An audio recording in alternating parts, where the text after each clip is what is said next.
chapter 23, verses 1 till 6. The Lord is my shepherd, I shall not want. He made me to lie down in green pasture. He leadeth me beside the still waters. He restored my soul. He leadeth me in the paths of righteousness for his name's sake. Yea, though I walk through the valley of the shadow of death, I will fear no evil, for thou art with me, thy rod and thy staff, they comfort me. Thou preparest a table before me in the presence of mine enemies. Thou anointest my head with oil, my cup runneth over. Surely goodness and mercy shall follow me all the days of my life, and I will dwell in the house of the Lord forever and ever. Psalm chapter 23 is one of the most well-known passage in the Bible and arguably the most famous and beloved psalm. It has become so popular that we often don't give it a second thought.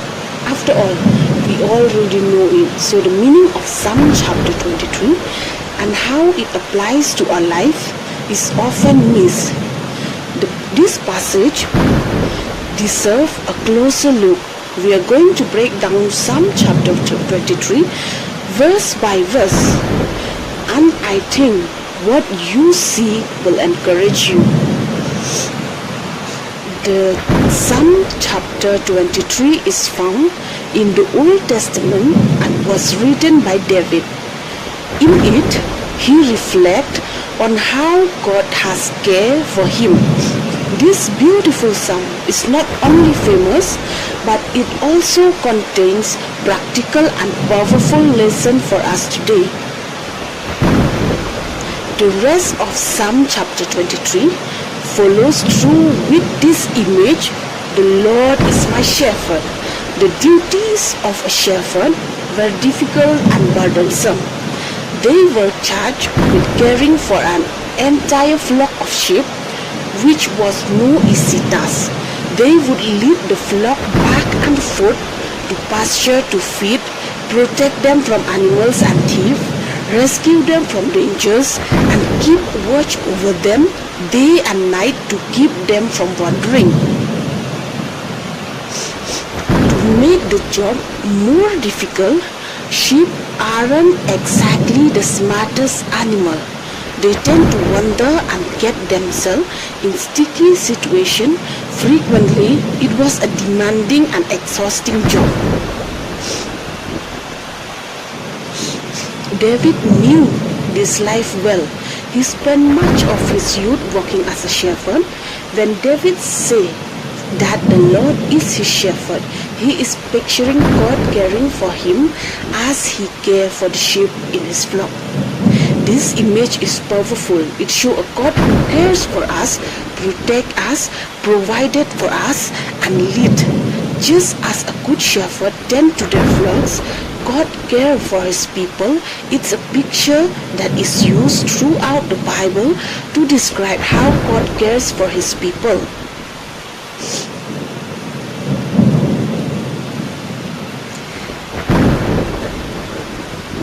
David starts this chapter by saying that the Lord is his shepherd. Throughout the rest of this chapter, he listed how God provides. David starts with a picture of a place of peace and rest, green pasture and still waters. You can picture it, a calm bubbling brook running through rolling green hills as animals wander by. This scenery picture speaks of the peace a good shepherd provides. This is what God does for his people. He provides rest in green pasture and beside still water. David experienced this firsthand.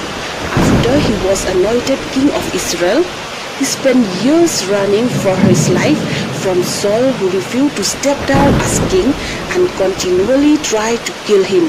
Throughout that time, God continued to guide and direct David. He provided rest and nourishment.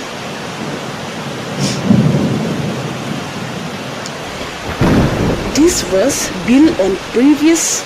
The Lord provides spiritual restoration and renew our strength. After we are restored, He leads us down the right paths so that we do not wander aimlessly. God isn't a slave master who demands His flock walk till exhaustion. Rather, He provides rest and then leads us into what He has created us to do. He is a good shepherd who does what is best for His flock. He cares for us and restores us. The shepherd leads not only to still waters but also through troubled valleys. There's a false belief that has been floating around for years that if you are a God of child, you have an easy life. But that's not what Jesus promised. Rather, He promised He'll be with us in the dark valley. The great shepherd is with us in the green pasture and in the valley of the shadow of death. His rod and His staff protect us, guide us and comfort us. He will not abandon us. He will guide us through it. The message of the gospel is not an absence of pain and trials. Rather, it is a message that God will not abandon us in them. This Psalm of David reminds us that even in the darkness valley of life, God is still with us and we can have hope. David switches the description of God from a shepherd to a host. God is not only providing for our needs, but also our desire. David says his cup overflows with blessing. It's not just what he needs, it's more.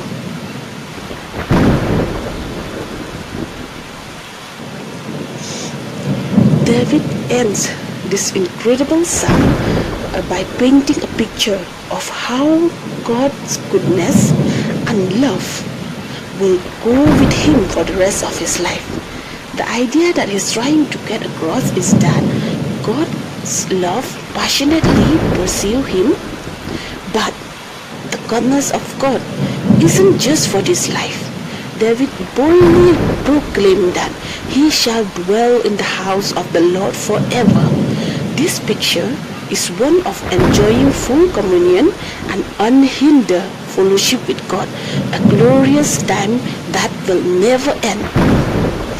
This psalm found its ultimate fulfillment in Jesus Christ. He persuaded us, paid the price for our sins on the cross, and brought us back into His house. Because of the work of Jesus, we can dwell in the house of the Lord forever. The last verse of Filled with Hope. It's a hope that found time and time again in the words of God. We are secure and we shall dwell in the house of the Lord forever and ever. Think about how He has cared for you in the past. Maybe even write out this psalm and place it somewhere you will see it every day. Like Psalm chapter 23 is still powerful today. It tells us that God is with us. He will provide for us. He will walk with us through the storms of life. Go to the Good Shepherd and let Him lead you and guide you throughout all the days of your life.